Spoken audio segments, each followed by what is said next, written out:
1월 11일 금요일 오늘의 글로벌 뉴스입니다. 뉴욕 증시가 이틀 연속으로 상승 랠리를 보였습니다. 개장 전 발표된 중국의 지난해 12월 수출 지표가 전년 동월 대비 14% 이상 증가하며 시장 기대를 웃돈 것이 가장 큰 호재가 됐습니다.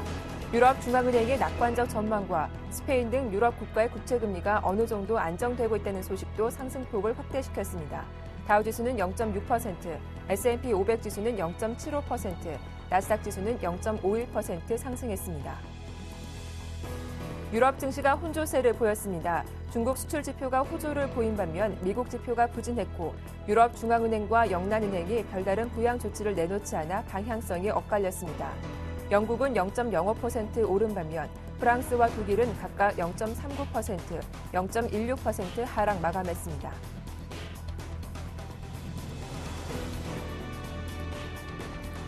유럽 중앙은행 마리오 드라기 총재가 유로존의 경기 약세는 올해까지 지속되겠지만 하반기부터 점진적인 회복세에 진입할 것이라고 전망했습니다.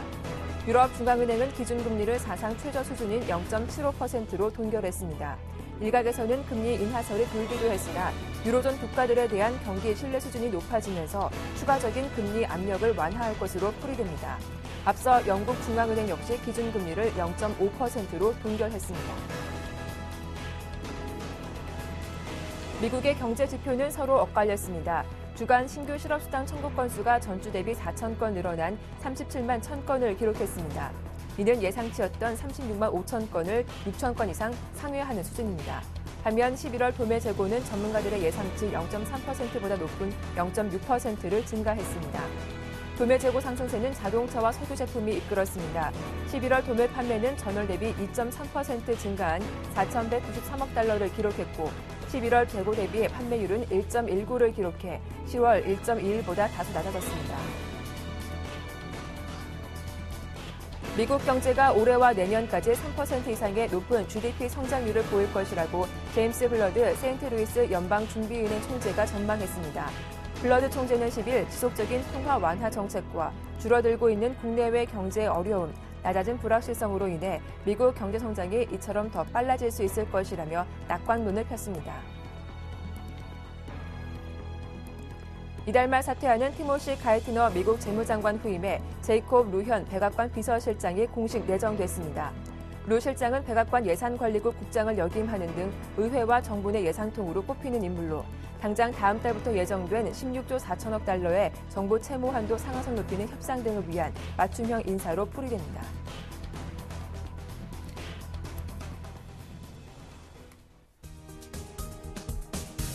안녕하세요. 굿모닝 대박 예감 박미라입니다. 간밤 뉴욕 증시가 전약 후 강의 모습을 보이며 이틀째 상승 흐름을 이어갔습니다. 22 통화정책회의에서 기준금리가 6개월째 동결됐죠. 별다른 부양책이 나오지 않았다라는 소식에 장중 조정을 받기도 했는데요.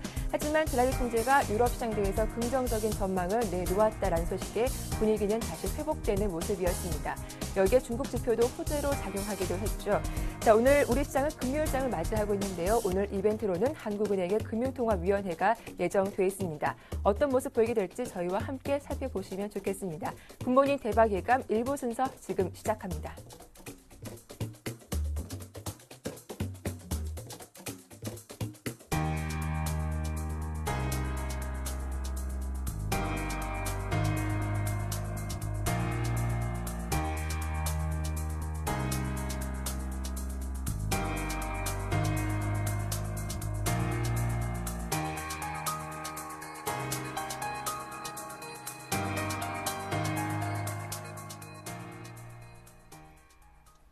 네, 샘플러스 한영섭 전문위원과 글로벌 증시 마감 상황 정리해 보겠습니다. 안녕하세요.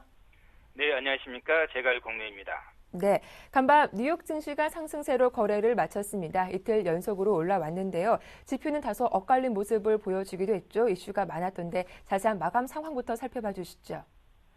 네, 조금 전에 마감한 미국 증시는 경강, 중약, 후강으로 3대 지수 모두 상승하였습니다. 다우가 13,471까지 80포인트, 나스닥이 3,121까지 16, S&P 500이 1,472까지 11포인트 상승하였습니다. 시초가 갭상승 출발 후 재차 밀리면서 장중 나스닥이 하락 반전하고 다우 S&P 500이 보합권까지 밀리기도 하였으나 오후장 들어 꾸준히 상승폭은 늘리면서 3대 지수 모두 당일 고가 부근에 마감하였습니다. 특히 다우, 나스닥, S&P 500 지수가 모두 장중 크게 출렁이다 전고점을 돌파하며 작년 10월 이후 3개월 내 최고치를 기록하고 S&P 500 지수는 종가 기준으로 5년 내 최고치를 기록하기도 하였습니다.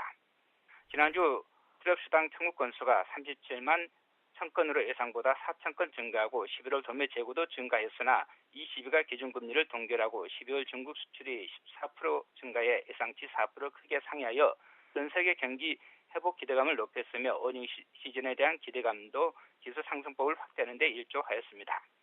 업종별로는 반도체, 금융, IT, 자동차, 통신, 에너지, 네트워킹을 중심으로 141개 업종 중 130개 업종이 상승하여 상승폭 대비 시장 흐름이 강하였습니다. 종목별로는 다우 30 종목 중 24개, 나스닥 100 종목 중 69개, S&P 500 종목 중 373개 종목이 상승하여 다우 우량주를 중심으로 상승 종목이 압도적으로 많았습니다.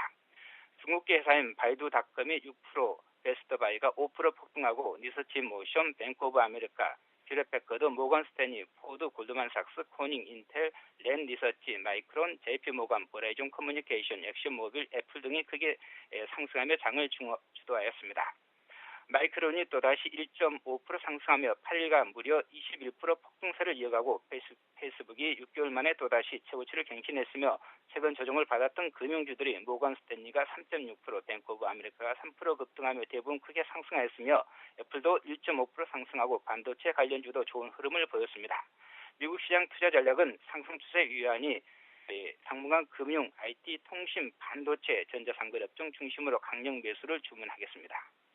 전반적으로 오른 업종이 더 많았다라고 정리를 해주셨습니다. 이어서 야간 선물 지수는 어떻게 마감됐는지요? 네, 새벽에 마감한 야간 선물 시장은 266.65로 주간시장 대비 0.45포인트 상승하였습니다. 저점 266.10, 고점 267.05로 0.95포인트 범위 내에서 움직였습니다. 거래량은 19,093계약으로 전일 대비 증가하며 2주 이상 하루 간격으로 증가 감소를 반복하고 있습니다. 시초가 266.10후 약보합 출발 후 시초가를 당일 저점으로 반등해 상승 출발한 미 증시가 강보합 박스권이 지속되자 267.05를 고점으로 박스권이 지속되다 강보합에 마감하였습니다. 개인이 1169계약, 기관이 169계약 매도한 반면에 외국인이 1341계약 매수하여 개인 기관은 매도래 외국인의 매수가 충돌하였으며 기관이 이틀 연속 시장에 적극 가담한 것이 눈에 띄었습니다. 야간 옵션 시장은 전일 1월물 마감 이후 2월물 야간 옵션 첫날 거래라 거래량은 한산하였습니다. 선물 상승으로 콜옵션은 5에서 10%씩 상승하고 풋옵션은 5에서 10%씩 하락하였습니다. 어제 선물 지수는 장중 하락을 딛고 이틀 만에 반등세를 보이기도 했습니다. 옵션 만기일도 무난하게 보내기도 했는데요. 오늘 하루 어떤 대응 전략이 필요할까요? 네, 전일 시장은 미 증시 상승으로 시초가 강보합 출발한 후 프로그램 매도와 옵션 만기에 대한 부담으로 하락 반전한 후 개인 외국인이 현선물을 동반 매수하고 한국전력, 삼성전자, 한국가스공사, 하이닉스 등 전기가스, 전기전자, 반도체, 증권업종 등을 중심으로 강한 매수가 유입되자 1988포인트를 저점으로 2008까지 급등한 후 2006에 마감하였습니다. 전일 옵션 만기일 만기 변동폭을 살펴보면 종합지수 저점 1988, 고점 2008포인트로 20포인트 정도 됐고 코스피 지수는 저점 262.13, 고점은 265.25로 3.12포인트가 움직였으며 선물지수는 저점 263.45, 고점 267.25로 3.8포인트로 4포인트 가까이 움직였으며 만기지수 또한 저점 대비 3포인트 정도 상승해 콜옵션이 오전장 저점 대비해서 200에서 최대 800%까지 폭등하기도 하였습니다. 옵션 만기 이후 투자 전략은 옵션 만기를 앞두고 종합지수가 2040을 고점으로 단기 조정이 전개되었으나 1990포인트 전후를 저점으로 반등에 성공하고 만기마저 무사히 마쳤습니다. 따라서 큰 이변이 없다면 저항선인 종합지수 2060, 선물지수 275포인트를 돌파한 후 2100포인트마저 돌파할 가능성이 높습니다. 특히 올해 2500포인트 이상까지 보면서 주도주 중심으로 적극적으로 매수 관점을 제시하겠습니다. 금일시장은 시초가 상승 출발 후 종합지수 2006, 선물지수 266포인트를 지지선으로 상승 지속되면서 종합지수 2020, 선물지수 268포인트 돌파를 시도할 것으로 전망됩니다. 금일 대응 전략은 장 초반 상승 출발 후 조정 시 선물 267.00 전후에서 매수 후 반등 고점에서 청산하는 전략입니다. 금일 저점은 종합지수 2006, 선물지수 266, 고점 종합지수 2025, 선물지수 269포인트, 하락 시 지선은 선물 265, 상승 시 저항선은 선물 269포인트를 제시하며 최대 변동폭은 선물로 하한선 264에서 상한선 270포인트를 제시합니다. 금일 옵션 매매 전략은 2월물 콜옵션 매수 또는 풋옵션을 매도한 후 차익 실현하는 전략을 제시하겠습니다. 네, 오늘 말씀 잘 들었습니다. 고맙습니다. 네, 감사합니다. 지금까지 샘플러스 한영섭 전문위원과 함께했습니다.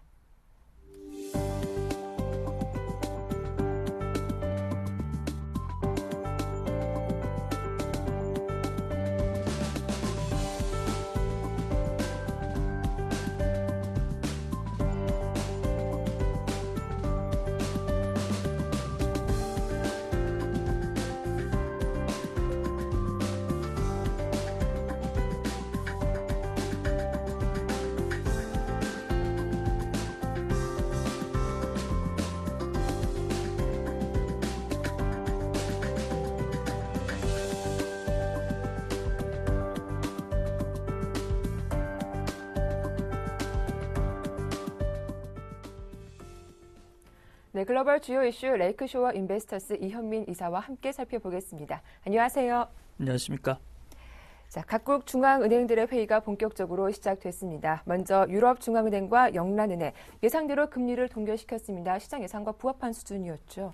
그렇습니다. 시장에서도 금리를 동결할 것이다 이렇게 네. 예상을 했는데요. 그대로 발표가 됐습니다. ECB는 현재 기준금리인 0.75%를 그대로 유지를 했고요. 영란은행도 0.5%의 기존의 기준금리를 그대로 동결을 했습니다. ECB는 11월 달 금통위에서는 12월에서 금리를 좀 인하할 수 있는 여지가 남아 있다라고 얘기를 했지만 그리스의 구제금융 집행이 원활하게 그 결정이 끝난 이후 심리적으로 유로존의 그 경기 상황에 대한 부담감이 크게 현재 그 축소되면서 금리 인하 카드가 그대로 동결되는 흐름이 현재 나타난다라고 볼 수가 있겠습니다. ECB는 지난해 7월에 기준금리를 1%에서 25bp 인하한 0.75%로 내린 수치에서 현재 6개월째 변동이 없는 그런 수준이라고 볼 수가 있겠습니다. 머빈킹 영란은행 총재도 9일과 10일 이틀간의 금통위를 끝내고 현재 기준금리를 그대로 유지하고 자산매입 규모도 3,750억 파운드를 그대로 유지한다라고 밝혔는데요. 영란은행은 2009년 3월 이후 현재까지 0.5%의 기준금리를 그대로 현재 유지하고 있는 상태입니다. 머빈킹 총재는 올해 6월 말로 임기가 만료되고 7월 1일부터는 캐나다 중앙은행 총재인 마크 카니가 바톤을 이어받아서 영국의 통화 정책을 이제 관장하게 되는데요. 머빈킹 총재는 4분기 영국의 경제 성장률이 다소 부진할 수 있다는 점, 이런 점에서 경기가 추가적으로 악화될 경우 추가적인 부양 조치를 한 번 더 임기 중에 나올 수도 있을 것으로 현재 관측을 할 수가 있겠습니다. 네, 마리오 드라기 총재가 통화정책 회의 직후 기자회견을 가졌는데 이 자리에서 유로존에 대한 긍정적인 시각을 밝혔다고 하죠. 이 부분이 뉴욕 증시 호재로 작용하게 됐는데 구체적으로 어떤 의사를 밝혔습니까? 그렇습니다. 시장에서는 금리 동결은 다들 예측을 했고요. 이제 그 중앙은행 총재 입에서 어떤 얘기들이 나오느냐가 이제 가장 관심사였습니다. ECB의 드라기 총재가 그 ECB의 금리 결정 이후에 그 기자회견을 가졌는데요. 유로존의 경기 회복은 하반기 정도 현재 예상한다라고 얘기를 했습니다. 오늘 그 유럽 지역에 들어온 소식 중에 특징적인 부분은 스탠다드 앤 푸어스가 올해 유로존의 경기 침체가 벗어날 수 있는 변곡점이 될 수 있다라는 해로 2013년을 꼽았는데요. 이런 점도 오늘 시장이 좀 긍정적으로 미쳤다라고 볼 수가 있겠습니다. 드라기 총재는 기자회견에서 인플레이션 목표치 2%는 그대로 유지할 것으로 현재 관측을 하고 있고요. 이 정도 수준 내에서 유로존의 물가의 움직임이 나타날 수 있을 것으로 현재 관측을 했습니다. 그렇지만 드라기 총재는 경기가 하반기에 회복될 수 있는 가능성은 있겠지만 경기가 전반적으로 상반기에는 여전히 어려운 부분이 있기 때문에 유로존 회원국들이 재정적자 축소 노력의 이행 속도가 다소 늦춰질 수 있는 부분이 변수라고 지적을 했고요. 통화정책은 부양기조를 유지하고 출구 전략을 염두에 두고 있느냐라는 기자의 질문에는 아직까지는 경기 회복이 우선이다라고 밝혀서 출구 전략은 아직까지 염두에 두지 않는 것으로 판단할 수가 있겠습니다. 네. 영란은행도 기존의 통화 정책을 그대로 유지하기로 결정을 했는데요. 추가적인 부양 기조 나설 가능성은 어느 정도라고 볼 수 있을까요? 앞서 잠깐 말씀을 드리긴 했는데요. 네. 기준금리가 절대적인 수치로 봐도 0.5%로 비교적 낮은 수치를 유지하고 있기 때문에 금리나 카드보다는 자산 매입 규모를 조금 더 늘 수 있는 방안이 나올 수 있는 여지는 좀 있을 것으로 보입니다만 이것이 실제로 이 카드를 꺼내들지 여부는 올해 플러스 성장을 유지할 수 있는 영국 경제의 흐름에 달려있다라고 볼 수가 있겠습니다. 만약에 자산 매입 규모가 나오게 되면 현재 3,750억 파운드에서 추가적으로 250억 파운드에서 500억 파운드 정도가 그 수준이 될 것으로 보이고 있고요. 영국은 4분기 GDP 경제 성장률이 3분기 1% 성장해서 다시 수축세로 들어갈 것으로 현재 예상을 하고 있습니다. 현재 영국은 EU에 잔류하느냐 아니면 탈퇴하느냐 여부가 아주 뜨거운 감자로 부각이 되고 있는데요. 새벽에 미국이 영국이 EU에 남아줬으면 좋겠다라는 의사를 밝히고 있어서 영국이 EU에 남을 수 있을지도 현재 관심거리라고 볼 수가 있겠습니다.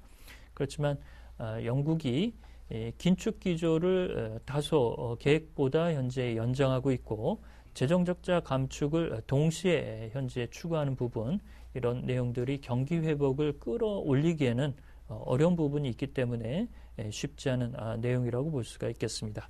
네. 이어서 중국의 경제 지표도 정리를 해보겠습니다. 이 부분이 어제 우리 시장이 또 호재가 되기도 했었는데요. 중국의 12월 수출 규모가 예상보다 호조세로 나타났습니다. 예상치를 훌쩍 뛰어넘기도 했는데 어느 정도로 증가한 겁니까? 네. 월 기준으로는 지난해 동월 대비 14.1%가 수출 신상세가 나타났습니다. 워낙 그 수출 증가율에 대한 눈높이가 낮은 그런 흐름이었기 때문에 그 높은 신장세로 서프라이즈급으로 그 발표가 됐는데요.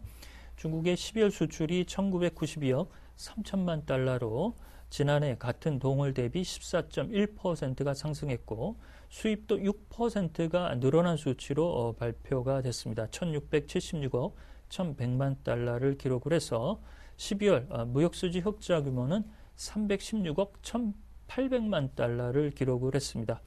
여전히 불황형 흑자라는 그 내용을 좀 밝힐 수가 있겠고요.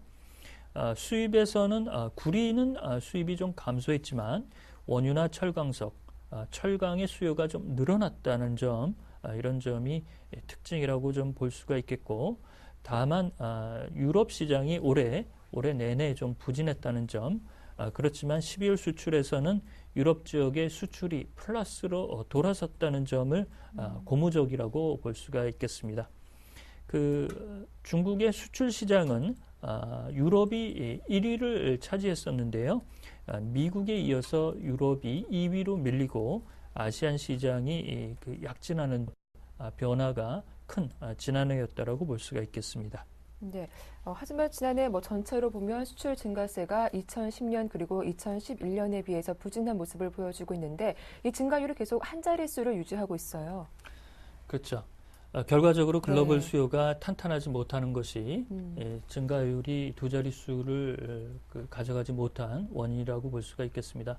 중국 정부는 지난해 수출 증가율을 10%를 목표치로 삼았지만 결과적으로 집계된 지난 내내 그 수출 증가율은 7.9%에 그쳤습니다. 이런 부분은 앞서 말씀드린 대로 올해도 글로벌 수요가 예상보다 좀 신장세가 더딜 경우 이런 그 흐름이 나타날 수 있는 가능성도 여전히 좀 남아있다라고 볼 수가 있겠고요. 중국은 지난해 미국의 시장이 8.4% 수출이 좀 늘었습니다. 네. 그러면서 미국 시장이 지역적으로 보면 수출 지역의 1등을 차지했고요. 기존에 1등을 차지했던 유럽이 수출이 6.2% 감소하면서 중국의 1위 시장으로서의 매력도가 좀 떨어졌습니다. 다만 아시아 시장이 20% 정도 상승하면서 많은 부분을 현재 상쇄하고 있다라고 볼 수가 있겠고요. 지난해 중국의 수출은 2조 489억 3,500만 달러로 7.9% 상승했고 수입은 1조 8,778억 2,600만 달러로 4.3% 상승하는 데 그쳤습니다. 무역수지 흑자 규모는 2,311억 달러로 증가율은 48.1% 크게 상승했지만 수입이 크게 줄고 이런 불황형 흐름이 나타난 한 해라고 볼 수가 있겠고요. 인건비의 상승이나 중소기업들의 자금난, 기업의 채산성이 떨어지고 있다는 점, 이런 점에서 생산성을 올리고 기술 혁신을 추구해야 되는 중국의 과제라고 볼 수가 있겠고요.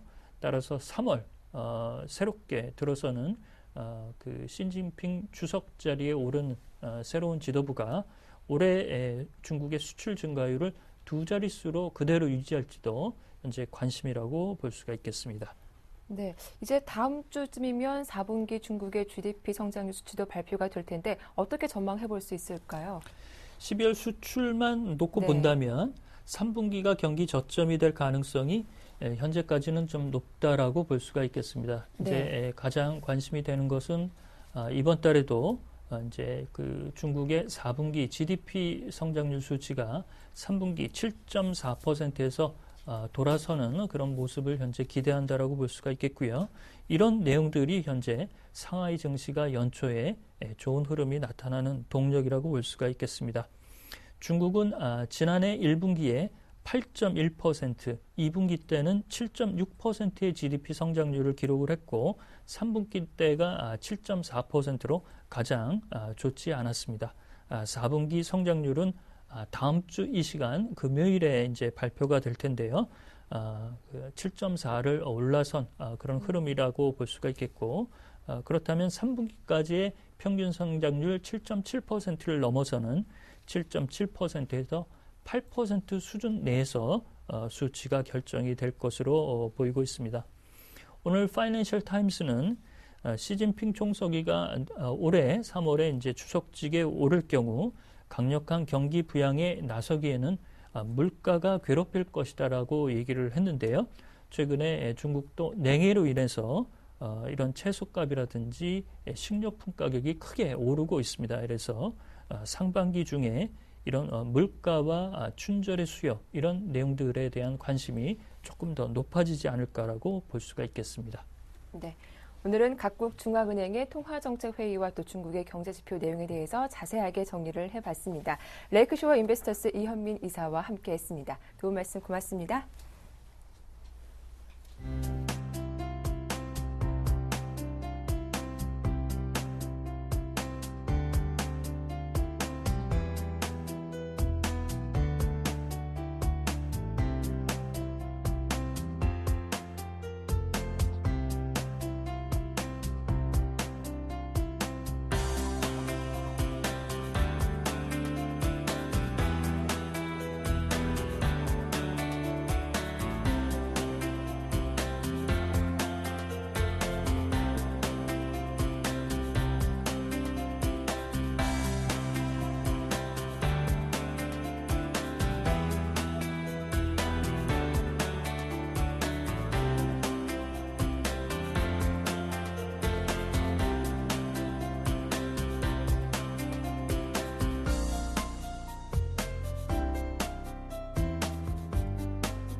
네, 오늘장 전략 세워보도록 하겠습니다. 오늘 순서는 중앙경제연구원의 남은호 원장과 함께합니다. 안녕하세요. 안녕하십니까. 네, 어제 우려했던 옵션 만기일 잘 넘겼다고 볼 수 있겠죠. 양시장이 모처럼 활짝 웃으면서 거래를 마쳤는데 이 코스피 지수가 엿새 만에 올라서 2,000포인트 회복해주기도 했고 또 코스닥 지수 연일 랠리가 이어지고 있어요. 예, 그렇습니다. 기다리는 조정은 오지 않는다. 전일 같은 경우에 네. 전형적인 그런 모습이 나타났다 볼 수가 있겠는데요. 매수 차익 잔고가 한 6조 정도가 지금 남아있는 상황이기 때문에 이 옵션 만기에 대한 부담감이 굉장히 컸었습니다. 그럼에도 불구하고 실질적으로는 별로 많이 차익 잔고가 나오지 않았었고요. 그에 따라서 우리나라 지수는 2006포인트까지 상승하면서 마감이 되었는데요. 일단 5일 연속 하락하던 코스피 지수가 6일 만에 반등에 성공했다는 모습이 굉장히 좀 고무적이다라고 볼 수가 있겠습니다. 특히 전기요금 인상하게 된 한국전력 그리고 한국가스공사 등의 종목들이 좀 급등하는 양상이 있었고요. 삼성전자가 2%대 그리고 하이닉스까지 동반적으로 IT 관련주들 그리고 화학 관련주들 전반적으로 상당히 좀 좋은 강세가 나오면서 일단 거래소 측면으로는 좋은 흐름이 나타났다 이렇게 판단할 수도 있겠습니다. 또 코스닥 또한요 전체적인 상승세 계속 이어지고 있는데요. 외국인과 기관의 쌍끌이 매수가 상당히 좀 강한 상황입니다. 5일 연속 쌍끌이 매수가 들어와 있는 상황이고요. 그에 따라서 5일 연속 상승하는 흐름들 나타났습니다. 그에 따라서 514포인트까지 지금 거침없는 질주가 되고 있는 모습인데요. 전일 같은 경우에는 이 박 당선자의 행보에 따라서 굉장히 좀 테마들의 흐름들이 굉장히 좋았다 이렇게 볼 수가 있겠습니다. 미래창조과학부를 부총리급으로 이제 인상을 검토하고 있다 이런 내용이 나오면서 과학 관련주들이 대거 상승한 모습이 나왔었고요. 또 셧다운제가 3시간 정도 더 확대될 수 있다. 그리고 매출의 1%를 이제 중독 치유금으로 부담을 해야 된다는 법안이 제출되면서 또 게임주들은 또 급락이 나타난 하루였다. 이렇게 볼 수가 있겠습니다. 전일장 이제 특징주로는요. 거래소 측면으로 본다면 쌍용차가 가장 큰 특징주다. 이렇게 볼 수가 있겠는데요. 아무래도 이제 최대 지주인 마힌드라 측에서 4 내지 5년 동안에 9억 달러 정도 지원하겠다는 약속을 했었고요. 또 가장 쌍용차의 문제가 되고 있는 부분이 이제 노사쟁의 부분이 있었는데요. 네. 무급휴직자들이 모두 다 전원 복직하기로 노사가 합의를 봄에 따라서 전체적인 쌍용차의 새로운 해법이 제시되면서 이제 과거에 어떤 침체됐던 부분에서 좀 성장성으로 2013년 본격적으로 전환되지 않을까에 대한 기대감들이 급격한 매수세로 유입이 되었다 이렇게 판단할 수 있겠습니다. 네, 이렇게 시장은 올라왔는데 한 가지 우려스러운 부분도 있었습니다. 원달러 환율이 17개월 만에 최저치를 기록하면서 1,060원 붕괴 가능성까지 제기가 되고 있는데 이렇게 환율이 하락하면 가장 우려되는 게 수출 기업들의 수익 감소가 아닐까요? 예, 맞습니다. 이 환율이 하락하게 되면 수출 기업은 굉장히 좀 안 좋아지는 부분이 있는데요. 네. 이 환율의 하락도 문제지만은 환율의 하락 속도가 더 문제인 것 같습니다. 네. 점진적인 하락이 나타난다면 기업들도 거기에 대한 대응책들을 마련할 것이고요. 환해지에 대한 부분들을 설계를 하게 되는데 지금은 거의 반등 없이 무차별적 하락이 나타나고 있는 부분이거든요. 원달러 같은 경우는 작년 2011년이네요. 재작년 기준으로 했을 때 1,048원이 가장 큰 낮은 저점이었는데요. 지금 1,060원이니까 12원 정도밖에 남겨두지 않는 상황이거든요. 우리가 일반적으로 기술적으로 봤을 때 2,048원까지 붕괴하게 되면 굉장히 빠른 속도로 떨어질 가능성이 크겠습니다. 물론 이제 환율의 어떤 그 하락은요, 두 가지 측면을 가지고 있습니다. 물가 안정에는 분명히 좀 기여될 수 있는 부분이지만 현재의 문제점은 환율의 하락에 대한 문제점보다는 속도의 문제라고 판단이 되고요. 그보다 원엔 환율이 좀 더 문제가 되고 있는 것 같습니다. 원엔 12원대, 100원 기준으로 100엔 기준으로 한다면 네. 1200원대 이제 붕괴가 좀 일어날 가능성이 굉장히 큰데요. 원엔 같은 경우는 10% 정도 하락을 하게 되면 우리나라의 수출 자체가 5% 정도 떨어진다 이렇게 통계가 나와 있는데 이런 부분들은 굉장히 좀 경제에 타격이 될 수 있는 하나의 부분으로 판단을 할 수가 있겠습니다. 네. 자, 이어서 간밤 들려온 소식에 의하면 이렇게 또 중국 쪽 소식도 있었고 뉴욕 증시가 모두 상승세로 마감을 했는데 오늘 우리 증시 흐름도 궁금합니다. 2,000포인트 좀 무난하게 지지가 나올 수 있을까요? 예, 오늘 뭐 충분히 2,000포인트 정도는 뭐 지지하는 데는 전혀 이상이 없을 것 같고요. 그렇죠. 네. 오히려 뭐 주가가 전체적으로 좀 상승으로 전환될 가능성은 충분히 다분히 있는 것 같습니다. 그러나 하나 좀 조심해야 될 것이 하나 있는데요. 네. 항상 우리가 이제 기다리는 조정이 오지 않는다라고 생각을 하고 이제 무조건 고를 외칠 때요. 네. 이때 돌발적으로 그간에 쌓였던 물량들을 내놓는 이 외국인들의 매매가 상당히 좀 많았습니다. 그래서 돌발적인 외국인의 이 프로그램 매도가 출회될 가능성들에 대해서 꼭 좀 관심 있게 지켜봐야 되지 않겠나. 그러나 시장은 계속적으로 좀 안정된 흐름들은 나타날 것으로 판단이 되고요. 현재 시장의 가장 좀 좋은 흐름이라 볼 수 있는 것은 전체적인 순환매와 저평가 종목과 성장주가 동시에 어저께 같이 올라갔다는 점이고요. 아무래도 1월 효과에 의해서 대형주보다는 소형주가 좀 더 많이 상승하는 흐름들은 이어지겠지만 심리적으로 굉장히 안정적인 흐름이 나타난다는 것은 오늘 하루 장세도 좀 충분히 기대할 수 있는 효과가 될 것 같습니다. 네, 일단 시장 분위기는 안정적으로 이어지고 있지만 이럴 때일수록 돌발적인 프로그램 매물에 주의를 해야 하겠다라는 말씀까지 잘 들어봤습니다. 자, 이제 오늘 금요일장입니다. 오늘 전략도 궁금한데요. 오늘 무엇보다 우리 한국은행의 금융통화위원회가 예정이 돼 있죠. 금통의 변수는 어떻게 시장에 작용하게 될까요? 금통의 변수는 벌써 시장에서 크게 기대하고 있는 부분은 없는 것 같습니다. 네. 따라서 금리가 인하가 된다고 하더라도 시장이 금리 인하에 대해서 급격한 반응을 보일 가능성은 크지 않고요.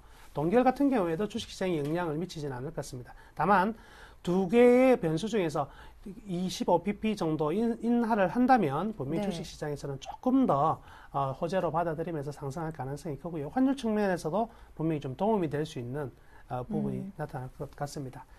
오늘 같은 경우에도요, 이 삼성전자에 대해서 이제 저는 좀 크게 상승을 했었고요. 신규적으로 네. 좀 들어가는 데는 가격 부담이나 그리고 이미 이제 뉴스에 팔아라라는 내용들이 나왔기 때문에 접근하기가 좀 부담스럽다면 삼성전자를 제외한 IT 하드웨어, 뭐 삼성전기라든지 SDI, LG 디스플레이, LG전자, SK하이닉스 등의 이들 종목군들에 대해서 분할적으로 중기 관점으로 접근하는 것은 전혀 무리가 없다 이렇게 볼 수가 있고요. 따라서 중기는 IT 하드웨어 쪽이 좀 더 상대 우위에 있다 이렇게 볼 수 있고요.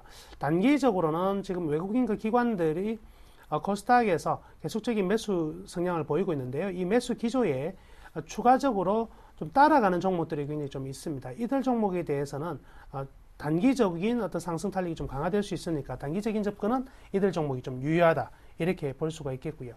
계속해서 이제 대통령 취임 1년 동안은요, 정부의 정책이 굉장히 좀 강하게 시장에 받아들여지거든요. 따라서 이 박근혜 당선자의 행보에 따른 흐름들 주시를 하실 필요가 있겠습니다. 이미 이제 공약에 나와 있던 부분이 있기 때문에 차례차례 순환매가 되는 부분에서 길목 지키기 전략 유효하다 이렇게 말씀해 드릴게요. 네, 요즘 뭐 근혜노믹스라 이렇게 부르기도 하더라고요. 중소기업을 좀 성장하겠다라는 그런 전략이 나오면서 코스닥주도 뭐 강세를 이어가고 있는데 이런 외국인과 기관의 수급을 보니까 코스닥 쪽에서는 5거래 연속 동반 매수세가 또 유입되고 있어요. 네, 그렇습니다.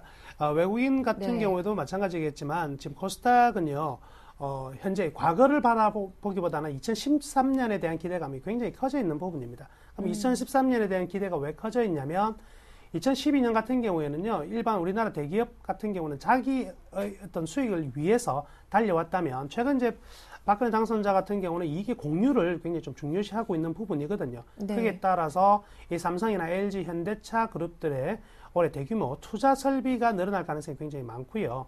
이 투자 설비의 증설이 곧 코스닥 부품주들의 어떤 기업의 실적에 호전될 어떤 모멘텀을 제공하기 때문에 코스닥 측면에서 본다면 기대치와 실적의 어떤 개선 효과가 같이 이제 나타날 수 있다 이렇게 네. 판단하고 있는 것 같습니다. 예, 그렇다면 좀 코스닥 이런 투자 설비가 증가하게 된다면 눈여겨볼 만한 업종으로 뭐 IT, 부품 이쪽으로 보시는 건가요? 예, 그렇습니다. 아무래도 네. 자동차 업계보다는요, 네. 자동차 업계보다는 IT 부품 쪽이 훨씬 더 좋을 것 같고요.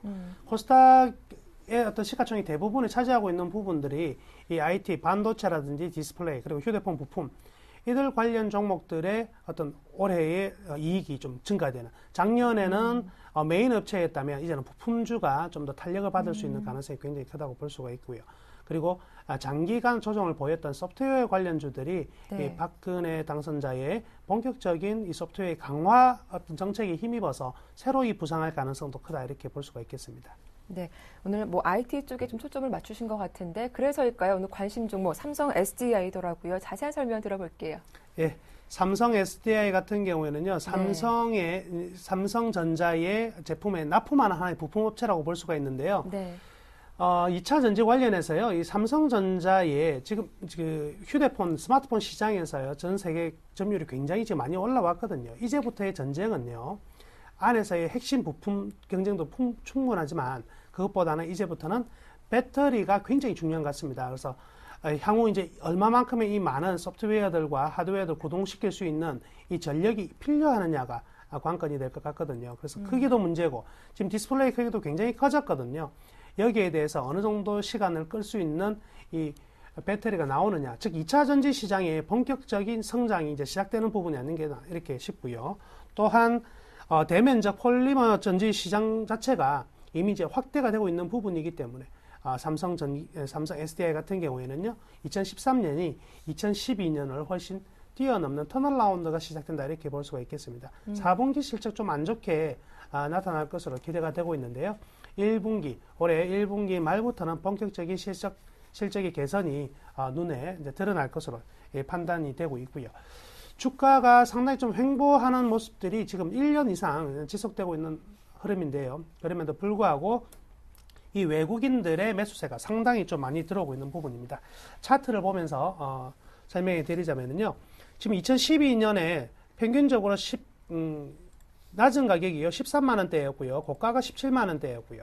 현재가 15만 원대라고 한다면 2012년 1년 동안의 지수는 거의 주가는 움직이지 않았다 이렇게 판단해 볼 수가 있거든요. 그렇지만 주봉상의 흐름들을 본다면요, 이러한 상승 트렌드, 2008년 이후에 이러한 추세대를 만들어내면서 상승 트렌드가 계속 나타나고 있다는 거죠.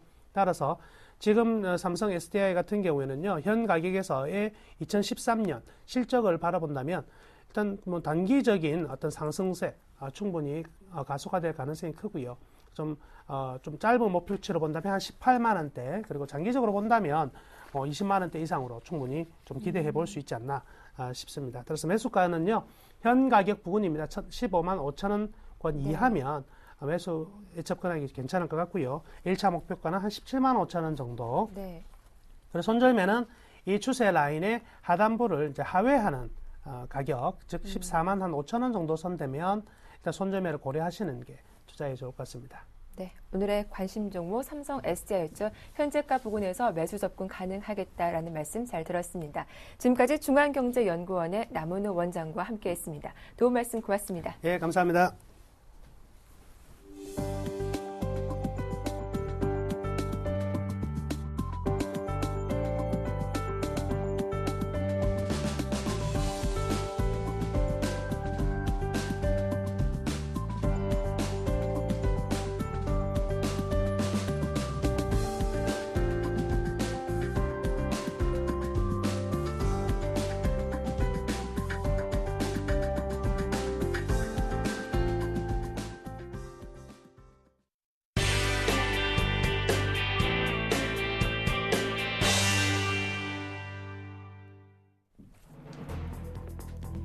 농림수산식품부에 따르면 김장철 이후 혹한이 이어지면서 배추값은 1월 상순 86%나 올랐고 대파, 시금치, 당근 등 채소류의 가격이 일제히 급등했습니다.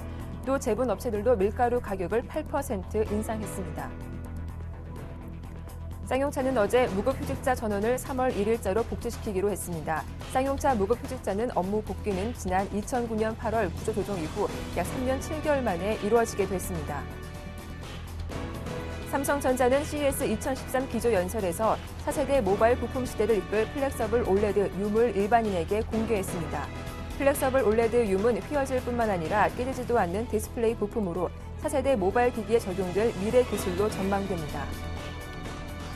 중국 해관 총소는 중국의 지난해 12월 무역 수지가 316억 1,800만 달러 흑자를 기록했다고 발표했습니다. 당초 전망치인 200억 달러 흑자를 크게 웃돌아 중국의 경기 회복에 대한 기대감을 높였습니다. 네, 이슈앤이슈 오늘 순서는 서울경제신문 증권부의 김종선 기자와 함께하겠습니다. 안녕하세요. 안녕하세요. 네, 밥상 물가가 연초부터 요동치고 있습니다. 추운 날씨가 이어지면서 과일과 채소류 값이 오른 데다 대형 식품 업체들도 잇따라 밀가루 가격을 올린다고 하죠. 얼마나 올릴 예정입니까?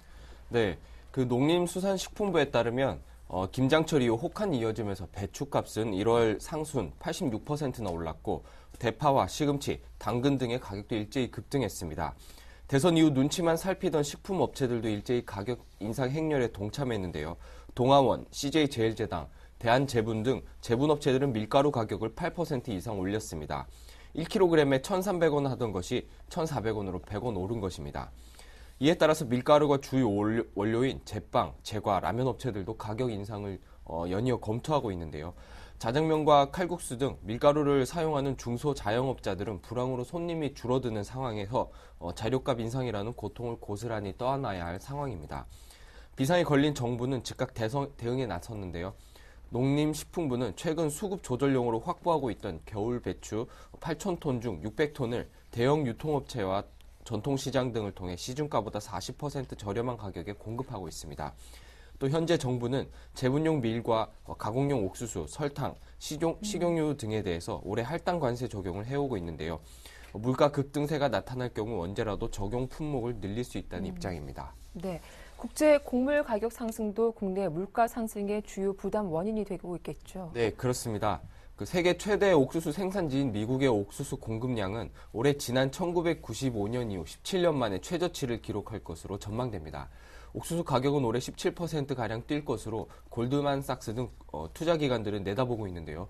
옥수수는 주로 사료에 쓰이기 때문에 이 경우 소, 닭, 돼지고기의 가격이 뛰어오르는 것은 물론 우유 가격도 치솟을 수 있습니다. 네, 다음 소식입니다. 쌍용 자동차 무급휴직자 455명 전원이 3년 7개월 만에 업무에 복귀를 하게 됐습니다. 노사 합의에 따른 결정인데요. 자세한 내용 살펴봐 주시죠.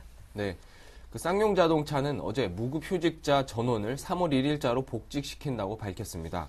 쌍용차는 무급휴직자 복직을 위한 노사협의를 어제 타결하고 이같이 결정했는데요. 쌍용차 무급휴직자의 업무 복귀는 지난 2009년 8월 구조조정 이후 약 3년 7개월 만에 이뤄지게 되는 것입니다. 당시 쌍용차는 희망퇴직 1,904명, 정리해고 159명, 그리고 무급휴직 455명의 대규모 인적 구조조정을 단행했었는데요. 이 가운데 무급휴직자에 대해서는 1년이 경과한 시점 이후 경영 사정이 좋아질 경우 업무에 복귀시키기로 약속한 바 있지만 지금까지 복귀된 노동자는 없었습니다. 사태가 길어지면서 쌍용차 해직자 23명이 스스로 목숨을 끊거나 스트레스성 질환으로 사망하면서 사회적으로 논란이 일기도 했는데요. 쌍용차 관계자는 조속한 경영 정상화만이 상황을 해결할 수 있는 유일한 해법인 만큼 판매 확대를 통해서 생산 물량 증대에 총력을 기울여 왔다며 그러나 생산 확대를 통한 일자리 창출만으로는 무급휴직자들의 복귀에 한계가 있다고 보고 내부 조합원들과 일자리를 나누는 방안을 추진하기로 했다고 설명했습니다. 쌍용차는 무급휴직자 복직에 대한 상세한 조건과 절차, 생산라인 운영 방안, 라인 배치 근무 인원 등 제반 사항은 오는 2월 초까지 노사 실무 협의를 벌여서 확정하기로 했는데요. 희망퇴직자와 정리해고자는 이번 복직에서는 제외됩니다.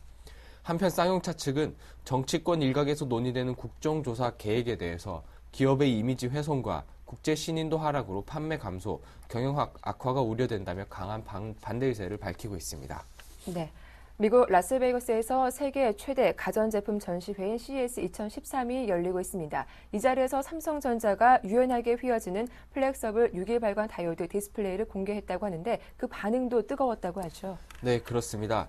우남성 삼성전자 시스템 LSI 사업부 사장은 CES 2013 기조연설에서 차세대 모바일 부품 시대를 이끌 플렉서블 OLED를 일반인에게 공개했습니다. 플렉서블 OLED는 차세대 디스플레이로 삼성이 그간 개발해왔지만 관련 제품 등이 소개된 것은 이번 CES 2013에서 세계 처음입니다. 우 사장은 이 제품을 소개하면서 제품 브랜드를 유음으로 정했는데요. 플렉서블 OLED 유음은 말 그대로 휘어질 뿐만 아니라 깨지지도 않는 디스플레이 부품입니다. 차세대 모바일 기기에 적용될 미래 기술로 전망이 되고 있는데요. 삼성전자는 유음이 적용된 스마트폰 시제품도 선보였고 유음이 장착된 스마트폰 시제품으로 게임 어플리케이션을 실행하는 장면을 공개하는 등 차세대 기술력을 과시했습니다. 우 사장은 디스플레이의 진화가 인간과 모바일 기기 간 소통 방식을 변화시키고 더 나아가 우리 삶의 방식까지 바꿀 것이라고 말했습니다. 그는 이어서 모바일 반도체 기술 발전의 측면에서 라이프 스타일 변화를 언급하며 데이터 프로세싱, 저전력 메모리, 디스플레이 기술 등을 혁신의 시작이 될 것으로 구체적인 분야로 제시했습니다. 현지 반응도 뜨거웠는데요. 우사장의 소개로 나온 브라이언 버클리 삼성 디스플레이 연구단 담당 임원이 주머니에서 스마트폰을 꺼내고 자유롭게 디스플레이를 접었다 폈다 하자 객석에서는 탄성이 터져나오기도 했습니다. 또 이날 빌 클린턴 전 미국 대통령이 깜짝 등장해 찬조 연설을 하기도 했습니다. 네, 다음 소식입니다. 중국의 지난해 12월 무역 수지가 예상 밖의 호조를 보였습니다. 이에 따라 중국의 경기 회복에 대한 기대감도 높아지고 있다고 하죠.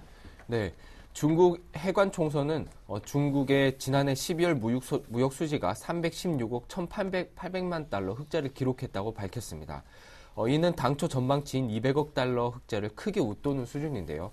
또 전년 동기에 비해서 2배 가까이 늘어난 수준입니다. 특히 지난해 12월 수출은 1년 전보다 14.1%나 늘어서 당초 예상치인 5.0% 증가와 전달 2.9% 증가를 크게 웃돌았는데요. 이는 지난 5월 이후 7개월 만의 최대 수치입니다. 월스트리트 저널은 세계 경기 회복 등 외부 요인보다 중국 정부의 부양책 등 내부 요인이 경기 회복에 영향을 미쳤다면서 중국 경제가 지난해 9월 이후 회복의 속도를 내고 있다고 분석했습니다. 네, 이슈 뉴스 지금까지 서울경제신문 증권부의 김종선 기자와 함께했습니다. 고맙습니다. 고맙습니다. 네, 굿모닝 대박 예감 1부 순서 여기서 마치겠습니다. 저희는 잠시 후 2부로 인사드릴게요. 고맙습니다.